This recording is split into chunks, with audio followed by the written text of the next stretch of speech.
서울시 주차장 확보율 120.8%. 하지만 주택가의 주차난은 갈수록 심각해지는 상황. 재구시를 못한 채 관리되고 있는 주차장의 실태를 짚어봅니다. 삶의 질 향상을 목적으로 존재하는 각종 복지시설. 하지만 기피시설 낙인으로 인한 주민 반대로 부지 마련조차 쉽지 않다는데 복지시설 그 현황을 알아봅니다.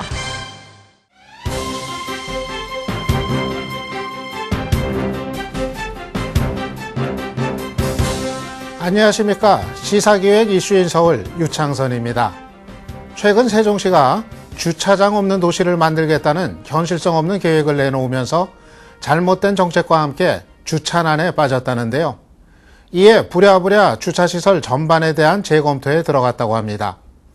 대중교통 활성화를 위한 주차장 없는 도시. 말 그대로 명분은 좋습니다만 과연 이게 애초부터 가능한 일이었을까 싶은데요. 우리 서울을 떠올리면 더욱 그렇습니다. 사람보다 많은 게 차라고 해도 과언이 아닐 정도인 이 도시에 주차장 대란은 어제 오늘의 일이 아닙니다. 오늘은 먼저 우리 생활에 뗄래야 뗄 수 없는 주차장 문제에 대해서 이야기 나눠보도록 하겠습니다. 임시혁 기자 자리에 함께했습니다. 임 기자 안녕하세요. 안녕하십니까. 주차 대란 하면은 사실 어제 오늘 얘기가 아닙니다만은 주차할 곳은 적고 주차해야 될 차는 늘어나고 여기서 생겨나는 문제가 지금 한두 가지가 아니죠. 네, 그렇습니다. 차가 있어도 막상 댈 곳이 없어서 발이 묶이는 경우 서울 시민이라면은 누구나 한 번쯤 경험해 보셨을 겁니다. 주차 대란에 따른 폐해는 사실 피부로 느낄 만큼 가까운데요. 갖은 민원이나 교통사고, 차량이 파손되는 상황은 물론이고 시비 끝에 다툼이 벌어지는 일도 종종 있죠. 이에 서울시가 주차난 해결을 위해서 대책 마련에 나서기도 했는데요. 현재 서울의 주차장 상황 먼저 살펴보겠습니다. 2011년 기준 서울시 자동차 등록 대수는 297만 8천 대, 주차 공간은 359만 6천 대로 주차장 확보율은 120.8%입니다. 수치상으론 61만여 대의 주차 여유 공간이 있는 셈이지만 주차난은 갈수록 심각해지고 있습니다. 실제로 주택 밀집 지역은 주차장 확보율이 70%에도 못 미치는 상황입니다. 차는 넘치는데 세울 데는 없고 이웃끼리 얼굴 붉힐 때가 한두 번이 아닙니다. 한 30년 살았거든요. 네. 주차난이 제일 시급하죠, 지금. 차가 이렇게 새벽에 되어져 있거나 이렇게 하면 새벽에 연락을 해야 되고 이런 경우가 생기면 실례가 되면 서로 이제 기분이 안 좋으면 싸울 수도 있고. 차를 빼달라고 했다가 시비가 붙자 주먹질을 하고 흉기를 휘두르는가 하면 가스총을 발사하는 사건까지 난무하고 있습니다. 이렇듯 심각한 주차난을 해소하기 위해 서울시가 대책 마련에 본격적으로 나서기도 했습니다. 일단 주차 취약 지역에 주차난을 완화하기 위한 제도적인 정비 틀을 정립해서 주차환경 개선지구 지정이라든지 도시형 생활주택의 정비 기준 마련 등을 통해서 악화되지 않도록 하기 위한 노력을 기울이고. 네, 보니까 별별 일이 다 생기네요. 네. 가스총까지 발사하는 일까지 생기고 그렇습니다. 이거 정말 안 되겠는데. 그런데 지난번에 보니까 서울시가 주차장 실태 전면 다 조사해가지고 이 주차장 지도 만들겠다 이런 발표했던데 어떤 거예요? 그렇습니다.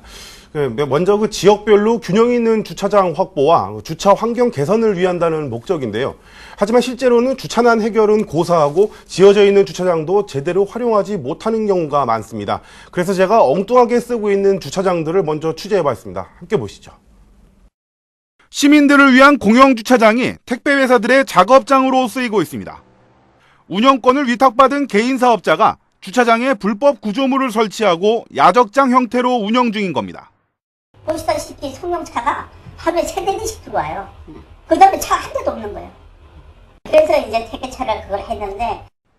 이렇게 불법으로 운영되어 온 주차장은 동대문구에 있는 공영주차장 8곳 중 3곳에 달합니다. 지금부터 한 10몇 년 전에서부터 어떻게 됐는지 저희들도 지금 현재 와가지고 그 시기를 찾아내는 게 상당히 쉽지가 않아요. 동대문구 지하철역 인근의 한 공영주차 빌딩. 이곳 건물 1층에 있는 카페는 건축물 대장에도 없는 불법 영업시설이 들어서 있습니다. 시설관리공단으로부터 운영권을 위탁받은 개인 사업자가 건물을 무단 개조해 휴게 음식점을 차린 겁니다.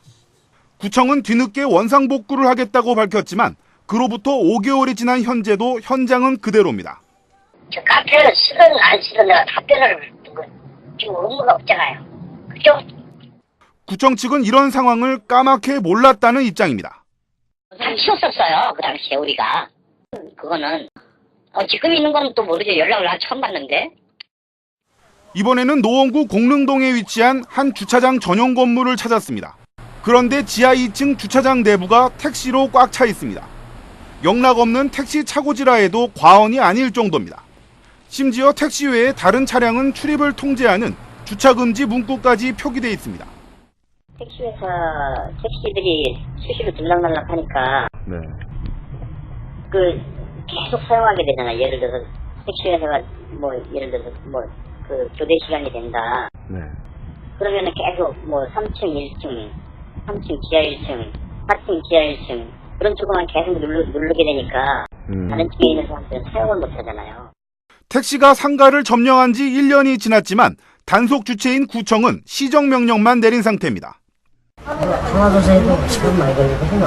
나가서 보내가지고 이제 상계동, 하계동, 공릉동, 월계동 이미 지신다는 예, 임 기자. 네. 시민들 불편은 뭐 이만저만이 아닐 텐데, 이 관리하는 분들은 힘들다, 모르겠다, 뭐 이런 얘기만 하고 있으니 이것도 문제 아닙니까? 예. 해당 구청들은 보셨다시피 몰랐다거나 단속이 현실적으로 쉽지 않다. 이런 핑계만을 늘어놓고 있는데요. 허술한 관리 감독 실태를 엿볼 수 있는 부분입니다. 예, 주차장 실태 조사 좀 빨리 제대로 해가지고 이 대책 좀 빨리 내놔야 될 것 같은데, 그런데 서울시에 있는 이 환승 주차장, 뭐 여러 곳 있는데 이것도 좀 관리가 제대로는 안 되고 있죠? 예, 마찬가지입니다. 환승주차장은 승용차 운전자가 지하철이나 버스의 다른 교통수단을 편리하게 이용할 수 있도록 하기 위해서 환승시설 주변에 설치하는 건데요. 이곳 역시 재구시를 못하기는 마찬가지였습니다. 노원구 상계동의 롯데백화점. 건축물 대장상의 이곳 명칭은 노원역 환승센터입니다. 하지만 백화점과 도로 하나를 사이에 두고 위치한 이 건물은 다른 백화점과 마찬가지로 전용 주차장으로 쓰고 있습니다. 그게 원래 환승 목적으로 원래 개발이 될 거라고. 그리고 노원구에서 유일한 사업 지역이고, 그러니까 주차장 많이 심하고, 그러니까 저희 입장에서 거기 우리 공영 주차장을 운영했으면 좋겠어요. 주차장 건립 당시의 구의회 기록을 보면 당시 시청 주차 담당자는 주차장 건립 계획을 설명하면서 국내에서 처음 시도되는 교통종합 환승센터라고 못 박았습니다. 게다가 2003년 백화점 증축으로 인한 교통영향평가서에서도 환승주차장으로 표기되어 있음을 알 수 있습니다. 당시 추진을 했던 사람들이 지금 아무도 없어요. 당시 미도파가 부도가 나가지고 저희가 그 기업의 그 채권단에 의해서 저희한테 인수가 된 거 아닙니까? 이곳은 도봉구 창동역 인근에 자리한 환승주차장입니다. 환승용으로 얼마나 잘 사용되고 있는지 시민들에게 물어봤습니다. 환승용으로 지금 이용하고 계신 거예요? 아니요, 경기 주차하는데요. 사무실 근처라서요. 여기 잠깐 그냥 볼 일 있을 때. 공영 주차장식으로 이용하고 계신 거네요? 뭐 볼 일 있어가지고 찾을 데 없어요. 대구 좀 볼 일도 보러 가려고. 조사 결과 본래의 목적대로 대중교통으로 갈아타기 위해 주차장을 이용하는 사람은 하루 178명으로 나타났습니다. 창동역 환승주차장의 주차 가능 대수는 549대로 결국 주차장 건립 취지에 맞게 주차장을 이용하는 경우는 30%에 불과한 실정이었습니다. 예, 저런 환승주차장 같은 경우는 사실 뭐 잘 이용하면은 여러 가지 좀 역할을 많이 할 수 있을 것 같은데, 그렇습니다. 그런데 저렇게 제대로 역할 못하는 게 뭐 정보 이용이라든가 좀 잘 이용하는 방법을 시민들이 몰라서 그런 건 아닐까요? 예. 역세권 상업지역에 위치한 창동역의 경우에는 환승주차장의 면적은 3만여 제곱미터입니다. 도봉구는 지난해부터 창동역 환승주차장의 활성화를 위해서 주차장 지화를 서울시에 건의해 놓은 상태인데요. 잘만 이용하면 비용도 절약하고 주차난도 해소하는 일석이조의 효과를 누릴 수 있는 만큼 시설관리공단의 적극적인 홍보와 올바른 관리가 요구되고 있습니다. 예, 서울시 주차장의 현실 문제점 오늘 이모저모 살펴봤는데요. 오늘 파악한 문제점들 좀 빨리 해결될 수 있는 그런 대책들이 나왔으면 좋겠네요. 시민들의 불편이 좀 덜해졌으면 합니다. 예, 임석 기자 오늘 수고 많으셨습니다. 예.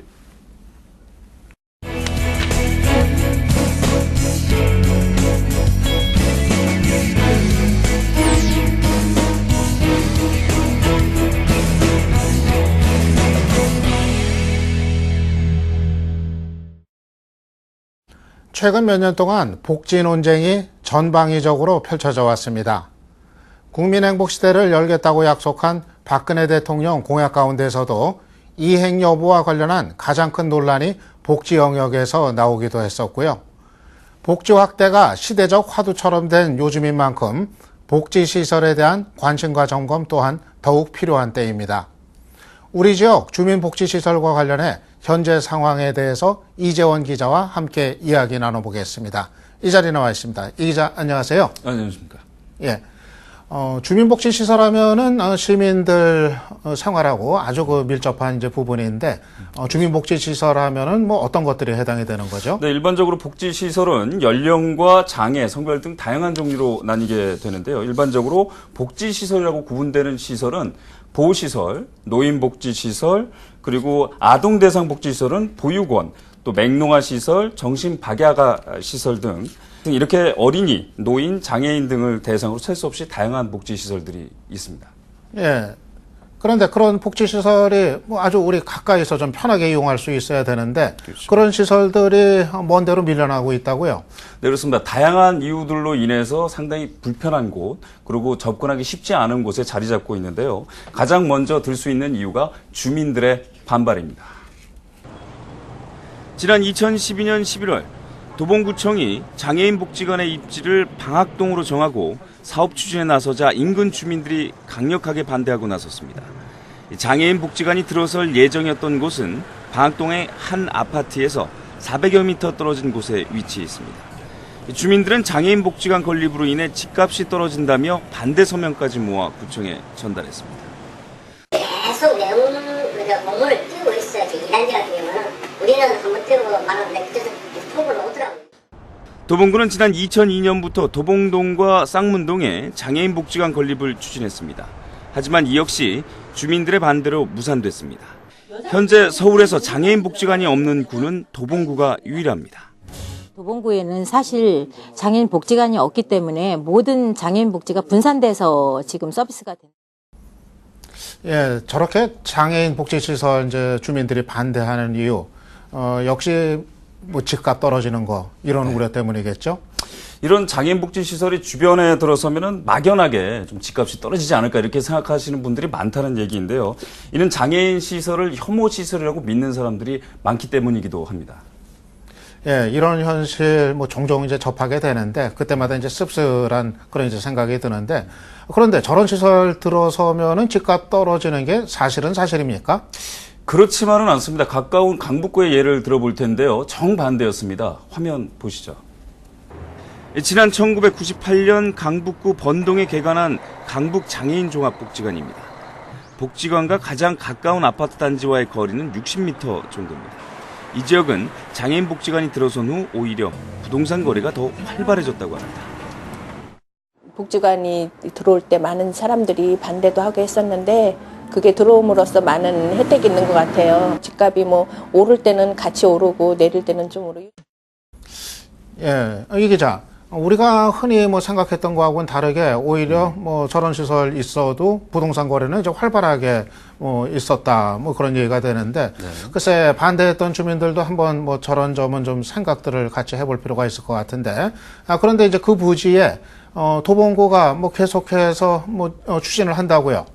네, 뭐 이제 주민들의 반대는 없어졌다고 볼 수가 있는데요. 해당 아파트는 왜냐하면 이 장애인 복지시설을 반대하는 과정에서 장애인 비하 발언 부분에 대해서 국민권익위원회의 제재를 받았기 때문입니다. 그로 인해서 장애인 복지시설 건립에 대한 반대는 일단은 수면 아래로 가라앉았다고 볼 수가 있는데요. 이에 따라서 도봉구가 장애인 복지시설 건립에 속도를 내고 있습니다. 하지만 예기치도 않았던 부분에 있어서 문제가 발생을 했습니다. 어떤 상황인지 화면 보시면서 설명 들으시죠. 도봉구가 장애인 종합복지관을 건립하고자 추진 중인 곳은 도봉구 중심가의 한 공원입니다.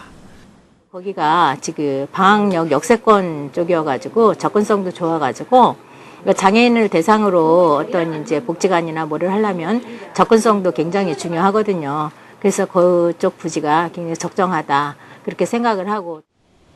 하지만 서울시가 공원에 복지관을 지으려면 없어지는 면적만큼의 공원을 다른 곳에 마련하고 반드시 역세권으로 하라는 조건을 제시하며 계획에 제동이 걸렸습니다.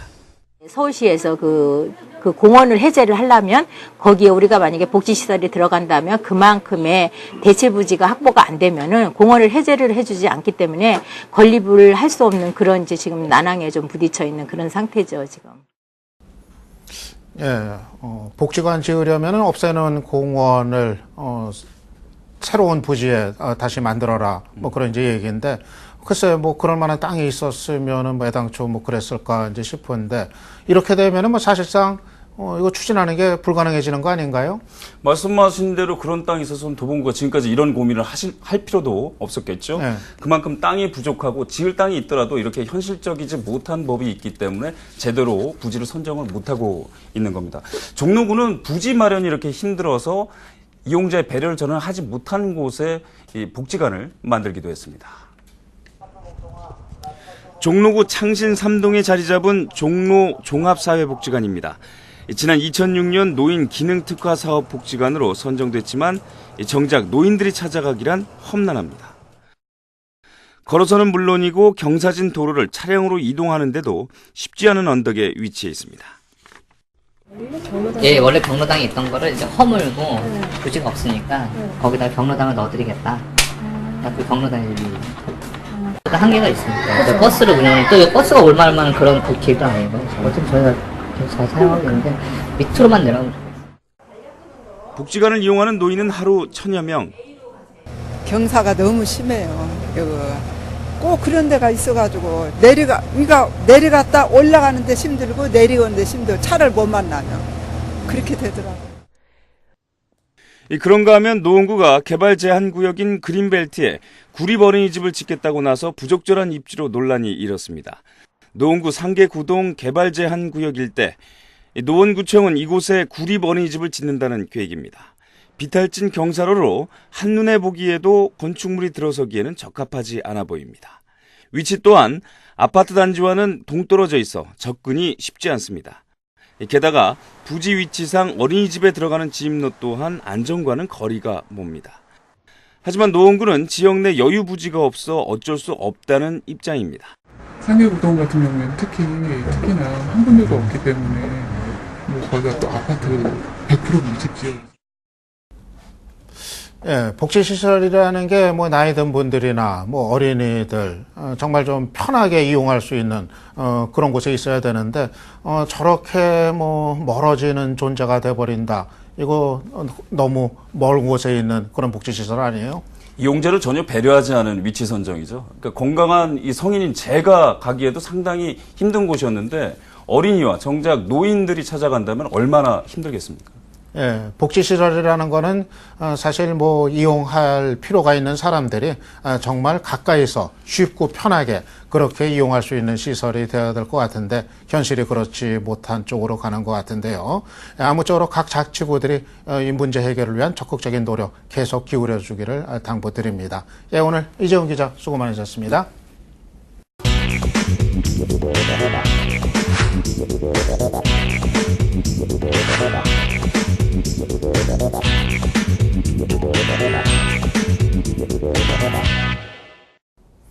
네, 시사기획 이슈인 서울. 이번 시간은 이슈가 되고 있는 뉴스를 중심으로 많은 분들의 의견 들어보는 SNS 톡톡 시간입니다. 이번 주에는 어떤 뉴스에 대한 어떤 의견이 있는지 소개해드리겠습니다. 먼저 첫 번째 뉴스는 새 주소 표기 제도인 도로명 주소에 관한 겁니다. 이 도로명 주소가 전면 시행을 5개월가량 앞두고 있는데요. 혹시 이 도로명 주소 제대로 알고 사용하고 있는 분들 계십니까? 조사 결과 국민 10명 가운데 1명 정도만 사용하고 있으면 물론이고 심지어 공무원들도 낯설어하고 있는 상황이라고 합니다. 이런 상황에서 도로명 주소가 내년부터 시행되면 공공기관에서 종전 주소가 모두 사라지게 되면 물론이고 그에 따라 혼란은 아마 더욱 가중될 것으로 예상됩니다. 이에 대해 시청자분들 어떤 의견 주셨는지 살펴보겠습니다. 먼저 미국 도로 주소를 따르게 하는 것은 누구의 발상인지 혼란만 가중시키고 막대한 예산만 들어간다는 지적입니다. 우체국 관공서에서 도로명 주소를 말하면 옛 집원을, 옛 주소를 기재하면 도로명 주소로 기재하라고 반려합니다. 대단한 혼란과 불편을 겪고 있건만 불편 호소하셨습니다. 아파트 단지나 동네 이름이 익숙한 지역은 그대로 하고 번지수는 도로명 주소와 번지수를 절충해 사용하면 가능하지 않을까 생각된다는 의견입니다. 구도로명의 병행을 약간 연장하더라도 도로명 주소로 전환하는 것이 장기적으로 효율적이라는 긍정적인 의견도 있네요. 건물이 없는 나대지의 경우 기존 지번을 쓰라더군요. 혼란만 가중됩니다 하는 의견도 있습니다. 소개해드린 것처럼 많은 분들이 불편함과 불만을 토로하고 있습니다. 홍보비는 많이 집행이 되고 있다고 하는데 왜 아직도 이런지 한 번쯤 되돌아봐야 될 것 같습니다. 다음 뉴스입니다. 서울시가 경전철 사업 재개를 선언해 큰 이목이 집중되고 있습니다. 무려 8조 5천억 원을 들여 9개 노선을 건설할 계획을 밝혔는데요. 하지만 부채만 27조 원에 달하는 서울시 상황에서 사업비 8조 5천억 원, 이 가운데 3조 원은 서울시 예산으로 충당해야 하는 실정입니다. 이에 무엇보다 수요 확보 문제와 수익성이 도마 위에 올랐지만 서울시는 경제성을 자신하고 있습니다. 시민단체의 경전철 건설 사업 비판에 경제적 타당성을 입증하려는 보고서를 내놓기도 했습니다. 하지만 빚에 쪼들리는 현 상황에서 실현이 가능한 것인지 여러 의문들이 제기되고 있는데요. 이 말 많은 경전철 사업에 대해 시청자분들은 어떤 의견 주셨는지 보겠습니다. 먼저 약 10조 원에 이르는 막대한 사업의 프로젝트를 지자체가 단독으로 계획하고 결정해도 가능한 것인가요? 중앙부처의 강력한 핸들링이 필요할 듯하다는 의견입니다. 또 있습니다. 버스 노선 늘리면 됩니다. 박 시장께서 의도한 것인지 참모들이 의도한 것인지 모르겠지만 그들도 알 것입니다. 이것이 선거용이라는 사실을 하는 시각도 있습니다. 선거를 앞두고 사업을 벌이는 것은 용인과 하등 다를 바가 없습니다.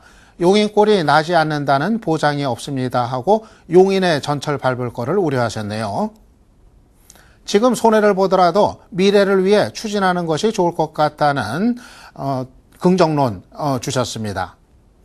친환경 버스 증편으로 충분할 일을 8조 원을 써야 해결할 수 있다니 이해가 가지 않는다는 지적입니다.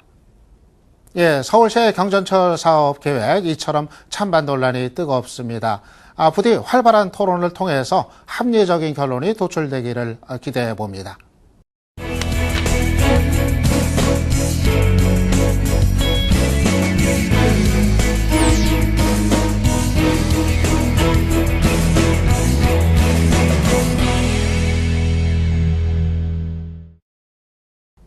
네, 오늘 시사기획 이슈인 서울 어떻게 보셨습니까? 서울 시민이라면 모두가 공감하는 주차 대란에 얽힌 주차장 관련 실태에서부터 정작 이용자들에게는 멀기만한 복지시설의 현 주소 등을 짚어봤는데요. 이 두 가지 사안에 대한 문제점의 공통점, 바로 당연하고도 마땅한 일들이 제대로 시행되지 못한 채 어긋나고 또 방치되고 있다는 점입니다. 항상 어떤 일의 부조리에는 무관심이 작용하기 마련입니다. 우리가 조금만 더 관심을 갖고 적극적으로 건의하고 또 활용한다면 충분한 해결 가능성과 희망이 있다는 점 다시 한번 되새기면서 저희 시사기획 이슈인 서울이 현명한 견인차 역할을 해드릴 수 있기를 바라는 마음입니다.